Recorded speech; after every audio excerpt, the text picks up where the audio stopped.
Hey guys, in this video we're going to take a look at how you can set the default Safari favorite bookmarks on the iPhone 14 series. First, let's go back to the home screen by swiping up at the bottom of the screen. On the home screen, tap on Settings, and in Settings you want to scroll down and tap on Safari.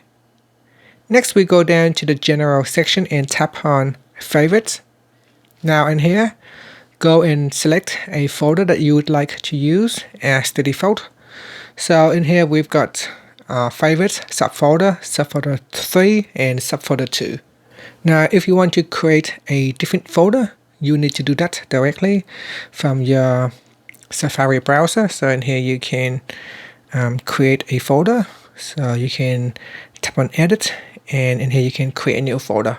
So say shopping, and then tap on Done, and then in here you can choose where to store the shopping folder, and then tap on Done.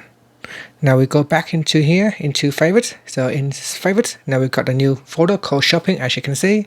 So if I tap on that as the default folder, then tap on the back key and swipe up to return back to the home screen. Next, you can open up the Safari browser, and when you open up your favorite folder, it will go to the default subfolder as Shopping. You can see it shows Favorites as Shopping. There is a favorite icon right next to it, and that will allow you to quickly save items to the folder when you are trying to search or to save bookmarks. So in here it says that quickly access favorite bookmarks when you enter an address, search, or create a new tab.